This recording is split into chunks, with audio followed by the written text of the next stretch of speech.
नमस्कार। मैं मीरा श्रीवास्तव पुनः उपस्थित हूँ आप सबके समक्ष अपनी बात को लेकर। हम दान पर चर्चा कर रहे थे और कुछ इस चर्चा को और आगे बढ़ाते हैं।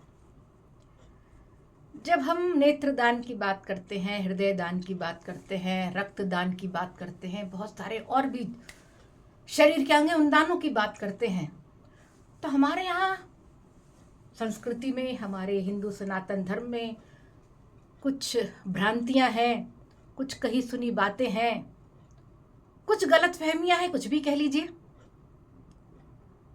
कि जब अंतिम संस्कार हो उस समय शरीर के सभी अंग होने चाहिए, तभी मुक्ति मिलती है। ऐसा कुछ कभी कभी हम सुनते आए हैं, या इसको हम भ्रांति कह लें तो ज़्यादा अच्छा होगा।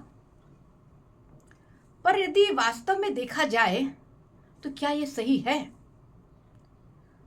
सब कहते हैं हमारे यहाँ शास्त्रों में, पुराणों में इस प्रकार के दान की कहीं कोई बात नहीं होती। पर मैं याद दिलाती हूँ, संग्राम की, सुर और असुरों के संग्राम की, सुर यानी देवता, जो देवता नहीं है यानी असुर, जिनमें हमेशा संघर्ष चला। जो असुर थे वो हमेशा इंद्र से उसका इंद्रासन लेना चाहते थे और स्वर्ग पर अधिकार करना चाहते थे। इसी उद्देश्य से उनमें भी संग्राम होते थे और लोगों को भी, आम जनता को भी वो बहुत परेशान करते थे। तो जब इनमें युद्ध हुए, जब इनको परेशान किया जाने लगा, तो बहुत परेशान होकर जब कैसे भी हरा नहीं पा रहे थे वृत्रासुर को, यानी वृत्र नाम के असुर को हरा नहीं पा रहे थे, तब सब ब्रह्मा जी के पास पहुंचे और उनसे पूछा कि क्या किया जाए। देखिए, कहानी सुना रही हूँ, बहुत दिन से कहानी नहीं सुनाई ना। तो ब्रह्मा जी ने कहा कि एक ऋषि दधीची हैं, जिनकी हड्डियों में वो ताकत है, वो मजबूती है, वो शक्ति है, जिससे ही वृत्रासुर मारा जा सकता है, नहीं तो नहीं मारा जाएगा। तो सारे के सारे देवतागण ऋषि दधीची के आश्रम में पहुंचते हैं और उनसे अपनी बात कहते हैं। तो लोक कल्याण को ध्यान में रखकर जो इतना अत्याचार वो असुर कर रहे थे, न केवल स्वर्ग की प्राप्ति के लिए बल्कि आम जनता को भी परेशान कर रहे थे, जन जन को हानि पहुंचा रहे थे, इसके लिए अगर उन्हें लगा उनका त्याग इस कल्याणकारी कार्य को करेगा, तो उन्होंने अपने पूरी देह का ही दान दे दिया और उनकी हड्डियों से ही वज्र नाम का शस्त्र बनाया गया, जिससे इंद्र ने उसको मारकर और असुरों का नाश किया। तो हमारे शास्त्र बताते हैं, देखिए, रिधि दधीची की जो ये बात मैंने कही, ये अधिकांशतः लोगों को मालूम होगी। तो है ना हमारे यहाँ उदाहरण लोक कल्याण के लिए। तो जब हम रक्तदान की बात करें, चाहे हृदय दान की बात करें, चाहे नेत्र दान की बात करें, और आज जो मैं आपको अंग दान की बात कर रही हूँ इसकी भी बात करें, संपूर्ण देह दान की बात करें, तो है हमारे यहाँ ऐसे उदाहरण जहाँ पर बहुत से लोग ऐसे हुए, जिसमें ऋषि दधीची हमारा उदाहरण है, जिन्होंने जन कल्याण के लिए अपना बलिदान दिया। आज जो समय है, जो मेडिकल साइंस है, बहुत आगे बढ़ गई है। हम इस शास्त्र के इस दधीची के उदाहरण को लें तो हम मेडिकल साइंस की जितनी आगे बढ़ गई है उसके साथ संपर्क करके पुण्य कमा सकते हैं, जन जन के कल्याण के लिए कार्य कर सकते हैं। वैसे तो माना जाता है ना, लोग ये मानते हैं कि शरीर के साथ ही जो अंतिम क्रिया है वो पूरी होती है, पूर्ण शरीर के साथ। पर शरीर की अंतिम क्रिया होती है, आत्मा की नहीं होती। और हम तो आत्मा परमात्मा को मानने वाले लोग हैं, जो अलग अलग शरीरों में विश्व करती है। आज एक शरीर में समय पूरा हो गया, उसके बाद वो दूसरे शरीर में किसी भी योनि में जाएगी। तो आत्मा तो अजर अमर है, वो कभी नहीं मरती।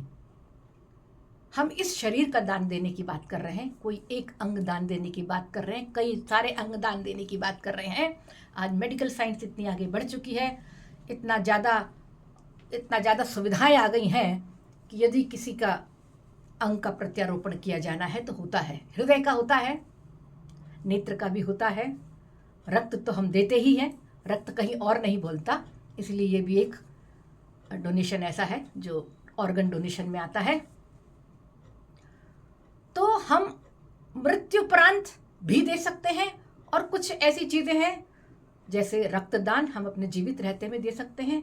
कई बार आपने सुना होगा, उसने अपने भाई को अपनी किडनी दी, उसने अपनी बेटे को अपना लीवर दान दिया। पूरा लीवर नहीं, लीवर का टुकड़ा होता है जो दान दिया जाता है, और उससे लीवर फिर बढ़ जाता है और आगे जीवन बढ़ जाता है। तो ये दान भी होते हैं। तो 18 साल से अपनी जो भी उम्र है उस उम्र तक हम अपने शरीर के एक अंग क्या कई अंगों का दान भी कर सकते हैं। स्वस्थ शरीर, अब 18 साल से ऊपर कभी भी हो सकता है, तो अधिकांश मामलों में, एक्सीडेंट के मामलों में 30, 35, 40 साल की उम्र में एक्सीडेंट हो गया तो मृत्यु होने को है, या तो ब्रेन डेड हो जाता है या मृत्यु हो गई है, तो तुरंत ही परिजनों को निर्णय लेना होता है। आसपास समाज सेवी होते हैं, बहुत सारे सामाजिक कार्यकर्ता होते हैं, निर्णय लेना होता है कि हमें इनके शरीर को, जो स्वस्थ अंग हैं, उसको हम दान दे सकते हैं। अगर आपने घोषणा कर दी है कि आपका अंग दान दिया जाए तो वो परिवार वालों को मालूम होनी चाहिए। तो अधिकतर एक्सीडेंट के केसों में इस प्रकार के अंगदान की चर्चा होती है, जो हमें अपनी इच्छा मरणोपरांत हो, एक पूर्ण उम्र के बाद हो, या एक्सीडेंट के लिए हो, अपनी इच्छा उस, जो मैंने एक संस्था बताई थी NATTU, इसमें अपना रजिस्टर्ड यदि हमने किया है तो हम अंगदान दे सकते हैं। अंगदान हो सकता है परिवार वालों को ऐसे समय में, ऐसी कठिन परिस्थिति में, जब आपका कोई परिजन मृत्यु के कगार पर है, उसका जीवित रहना मुश्किल है, ऐसे समय अंगदान का निर्णय कर सकते हैं।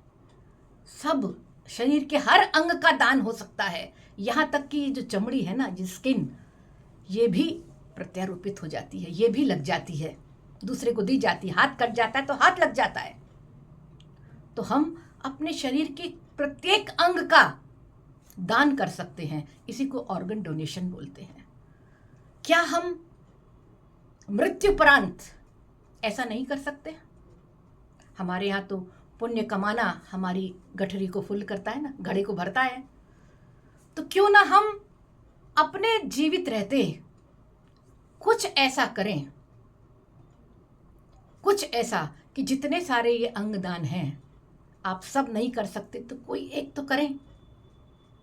और यदि सब कर सकते हैं, कोई परिजन मृत्यु के कगार पर है, उसके दान दिए जा सकते हैं, तो दिल थोड़ा सा कड़ा करना पड़ता है अपने परिजनों के, अपने प्रिय के उस अंग को दान देने के लिए। पर कितना अच्छा है यदि उन अंगों से कई जीवन जी उठें। बहुत से लोग इंतज़ार कर रहे होते हैं इस प्रकार के ऑर्गन के। एक सच्ची घटना है जो बताई गई कि हॉस्पिटल के सामने एक्सीडेंट हुआ और उसके परिवार के लोगों ने उसके अंगदान की बात सोची। सामने ही उस हॉस्पिटल में उस दान के लिए वो व्यक्ति इंतज़ार कर रहा था। ब्लड मैच कर गया, जितनी भी चीज़ें मैच करते हैं सारी चीज़ें मैच हो गई, और जो व्यक्ति 3 घंटे बाद मरने वाला था, उसको उस एक्सीडेंट के बाद जीवन दान मिल गया। तो ये तो उसका भाग्य था। पर ऐसे हम सब किसी न किसी का भाग्य बदल सकते हैं, किसी न किसी को नया जीवन दे सकते हैं, यदि हमारे हाथ में है तो न भगवान न करे किसी की दुर्घटना हो, परंतु यदि स्वस्थ शरीर आपका स्वस्थ है तो आप किसी भी उम्र में, तो अब 90 साल 95 साल हो गए तो डॉक्टर उसको जांच करता है ना। अगर हम पूर्ण उम्र पे मृत्यु को प्राप्त हो रहे हैं और अंगदान का हमने फॉर्म भरा हुआ है, तो देखा जाता है कि कौन से अंग शरीर के हैं जो दान के योग्य हैं, तो वो दान दिए जाते हैं, अन्यथा नहीं। तो वो समय समय पर, उम्र पर डिपेंड करता है। पर यदि हमारा बाई चांस कहीं एक्सीडेंट हो जाता है और दान दिया जा सकता है तो दान दिया जाता है। तो क्यों ना हम प्रण लें कि हम अपने जीवन में कोई ना कोई अंग का दान जरूर करेंगे। एक बात और बता दूं, ऑर्गन डोनेशन यानी अंग का दान और पूरे देहदान दोनों में फर्क है। देहदान अधिकांशतः पूर्ण उम्र पर लोग दे देते हैं, जो कि मेडिकल के छात्रों की पढ़ाई के लिए काम आता है। एक व्यक्ति का जो शरीर है उसमें जब वो अध्ययन करते हैं तो अलग तरीके से होता है, मॉडल का अध्ययन करते हैं तो अलग तरीके से होता है। तो देहदान वो शरीर जो है वो मेडिकल के छात्रों के उपयोग के लिए आता है, जिसके हर पार्ट का वो सामने देखकर उसको पढ़ाई करते हैं, तो ये उनके काम आता है, वो देहदान है। देहदान अंगदान नहीं है। अंगदान अलग अलग जो शरीर के पार्ट्स हैं उनके दान को हम अंगदान कहते हैं। तो आप कुछ भी लीजिए, चाहे वो रक्तदान ही हो जो जीवित रहते आप दे सकते हैं, और चाहे कोई भी अंगदान हो, कोशिश करिए, पुण्य कमाने के लिए करिए, जन कल्याण के लिए करिए, दूसरों के जीवन देने के लिए करिए, यदि हम कोई भी एक दान अपने शरीर के किसी अंग का कर सकें। आज के ही दैनिक भास्कर में आया है कि हमारे यहाँ जितना भी ऑर्गन डोनेशन होता है उसमें दक्षिण भारत के राज्य जो हैं उनकी हिस्सेदारी 82% है, और हमारे मध्य प्रदेश जैसे जो प्रदेश हैं उसकी 0.7%, बहुत कम। और इसका एक कारण खोजा गया तो उसमें आया कि हमारे यहाँ समझाइश की कमी है, काउंसलिंग की कमी है, मरणोपरांत के बाद के लिए भी कमी है, और कोई दुर्घटना हो जाए उसके बाद परिजनों तक पहुंचना, उनको समझाना, इस प्रकार के कार्यकर्ताओं की कमी है। तो क्यों ना कोई आगे बढ़े, इस ओर भी अपना कदम बढ़ाए कि इस प्रकार के काउंसलिंग के लिए लोगों को तैयार किया जाए कि वो अपने परिजनों के अंग को दान दे सकें। आइए ना हम सब अपने इच्छानुसार, अपनी योग्यतानुसार इस क्षेत्र में कोई न कोई अच्छा कार्य अवश्य करें। फिर मिलती हूँ एक नए विषय के साथ, एक नई बात के साथ। तब तक इंतज़ार करिए। नमस्कार।